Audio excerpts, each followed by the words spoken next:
Mari kita menyanyikan Kidung Jemaat nomor 438, bait yang ke-1 dan yang kedua.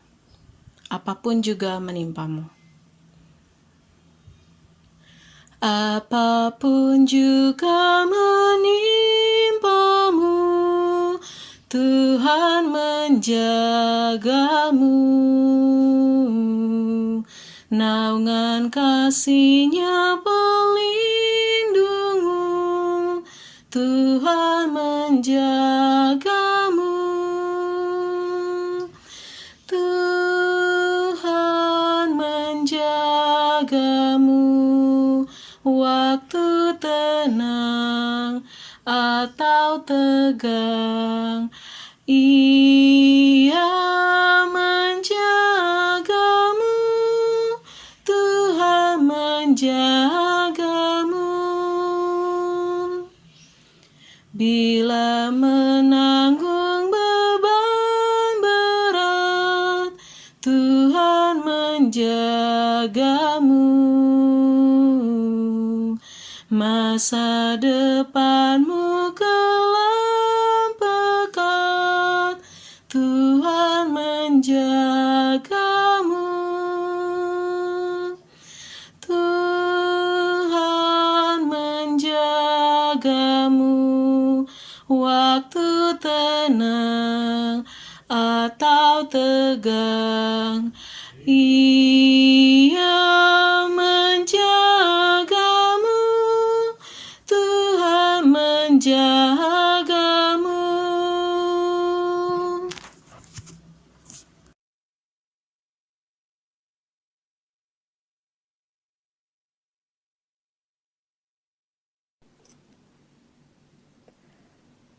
Mari kita membaca Mazmur secara berbalasan dari Mazmur 31 ayat 2-5, dilanjutkan ayat 16-17. Padamu Tuhan, aku berlindung. Janganlah sekali-sekali aku mendapat malu. Luputkanlah aku oleh karena keadilan-Mu. Sendengkanlah telingamu kepadaku, bersegeralah melepaskan aku. Jadilah bagiku gunung batu tempat perlindungan, Kubu pertahanan untuk menyelamatkan aku. sebab Engkau bukit batuku dan pertahananku. Dan oleh karena namamu, Engkau akan menuntun dan membimbing aku. Engkau akan mengeluarkan aku dari jaring yang dipasang orang terhadap aku, sebab Engkaulah tempat perlindunganku. Masa hidupku ada dalam tangan-Mu, lepaskanlah aku dari tangan musuh-musuhku dan orang-orang yang mengejar aku. Bulatlah wajah-Mu bercahaya atas hamba-Mu. Selamatkanlah aku oleh kasih setia-Mu.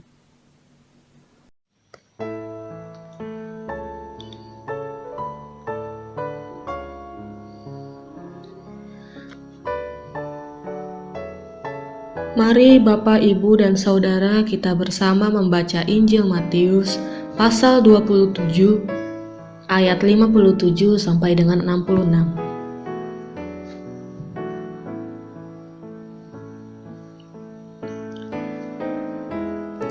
Menjelang malam datanglah seorang kaya, orang Arimatea yang bernama Yusuf dan yang telah menjadi murid Yesus juga. Ia pergi menghadap Pilatus dan meminta mayat Yesus. Pilatus memerintahkan untuk menyerahkannya kepadanya, dan Yusuf pun mengambil mayat itu, mengafaninya dengan kain lenan yang putih bersih, lalu membaringkannya di dalam kuburnya yang baru, yang digalinya di dalam bukit batu, dan sesudah menggulingkan sebuah batu besar ke pintu kubur itu, pergilah ia. Tapi Maria Magdalena dan Maria yang lain tinggal di situ, duduk di depan kubur itu. Keesokan harinya, yaitu sesudah hari persiapan, datanglah imam-imam kepala dan orang-orang Farisi bersama-sama menghadap Pilatus. Dan mereka berkata, "Tuan, kami ingat bahwa si penyesat itu sewaktu hidupnya berkata, 'Sesudah 3 hari aku akan bangkit.' Karena itu perintahkanlah untuk menjaga kubur itu sampai hari yang ketiga. Jikalau tidak, murid-muridnya mungkin datang untuk mencuri dia, lalu mengatakan kepada rakyat, ia telah bangkit dari antara orang mati, sehingga penyesatan yang terakhir akan lebih buruk akibatnya daripada yang pertama. Kata Pilatus kepada mereka, ini penjaga-penjaga bagimu, pergi dan jagalah kubur itu sebaik-baiknya. Maka pergilah mereka, dan dengan bantuan penjaga-penjaga itu, mereka memeterai kubur itu dan menjaganya.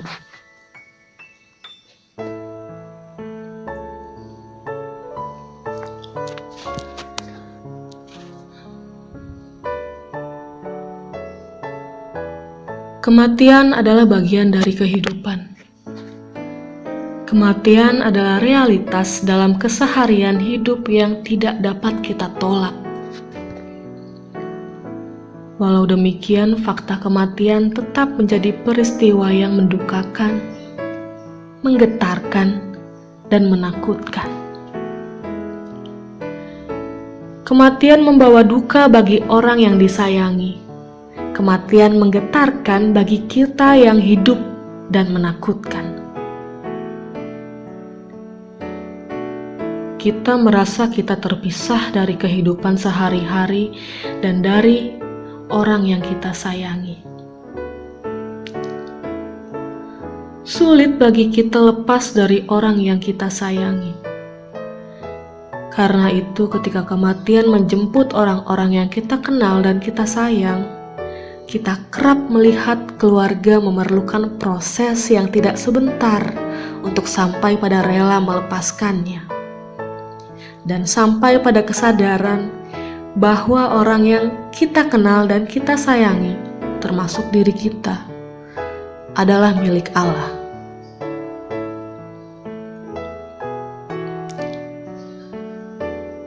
Melalui pembacaan Injil pada Sabtu Sunyi hari ini, kita dapat turut merasakan dukanya mengalami kematian orang yang disayangi. Pada ayat 59-60 dituliskan,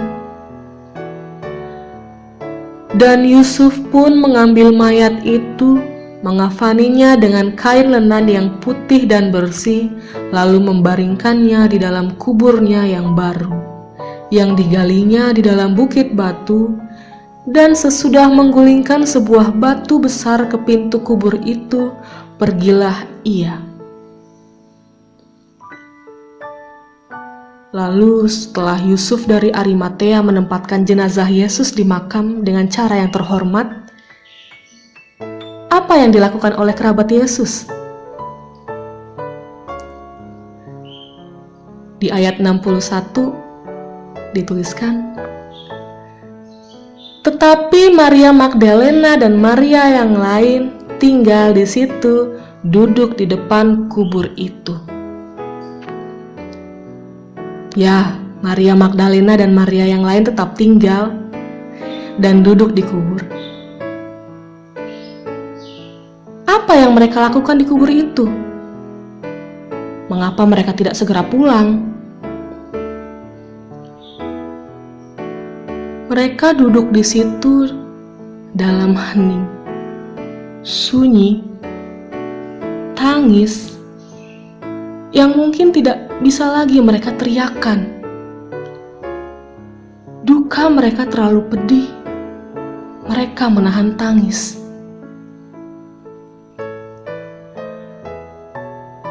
Bagi saudara yang saat ini sedang merasakan kesedihan karena kematian orang yang disayangi, datanglah kepada Allah. Allah memberikanmu kekuatan dan penghiburan. Allah saat ini ada bersama saudara. Saya mengajak saudara juga berdoa bagi mereka yang berduka karena kematian anggota keluarga mereka, karena terinfeksi COVID-19, sehingga mereka tidak dapat memeluk jenazah orang yang disayangi. Bahkan ada yang tidak dapat hadir dalam pemakaman orang yang mereka sayang. Mereka menangis dalam duka yang amat dalam. Namun, bacaan Injil saat ini juga mengisahkan peristiwa kematian, kehilangan yang mendukakan. Alkitab tidak menyembunyikan peristiwa kepedihan bahwa kematian Yesus dalam cara yang sangat mengerikan. Di Sabtu Sunyi ini, secara khusus dalam situasi pandemi yang menggelisahkan kehidupan manusia di seluruh dunia, kita diajak bersama dengan seluruh orang percaya yang saat ini juga merayakan Pekan Paskah di rumah, bahkan di rumah sakit, untuk datang kepada Tuhan yang telah turun ke alam maut, menebus dosa kita, dan juga menaklukkan maut itu. Tuhan memberkati dan menguatkan saya dan saudara. Amin.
Mari kita menyanyikan Kidung Jemaat 401, bait yang pertama sampai yang kedua, Makin Dekat Tuhan.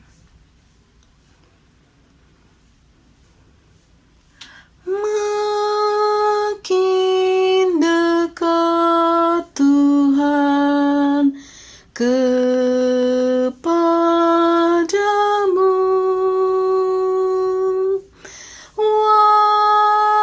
walaupun saliblah mengangkat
Mari kita berdoa. Ya Allah, kami bersyukur sebab meskipun dalam duka kami boleh bersandar dalam tangan Tuhan. Pada Sabtu Sunyi kami mau merenungkan kembali arti kepasrahan di dalam Tuhan. Amin.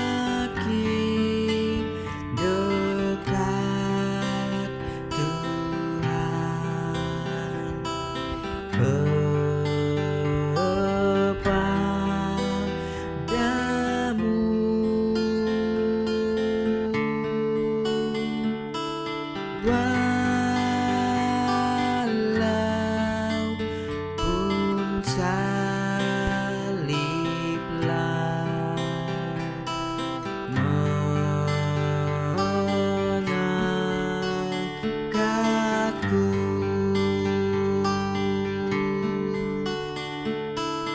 inilah laguku dekat kepadamu,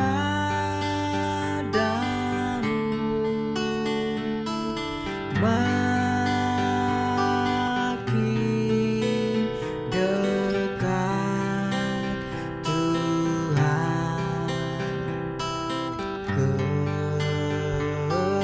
kepadamu.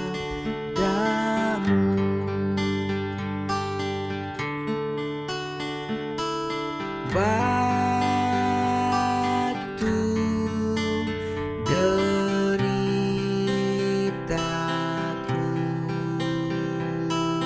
kan ku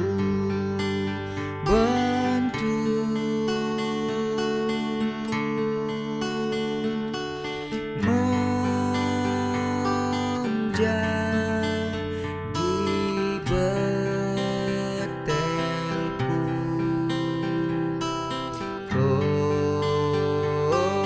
kokoh teguh.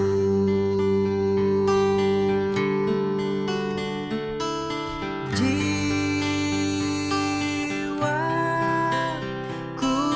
berseru dekat kepadamu,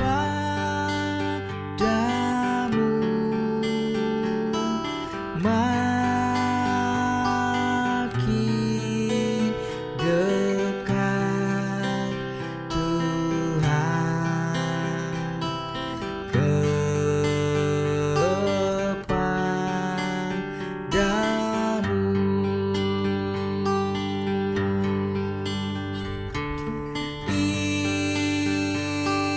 Inilah laguku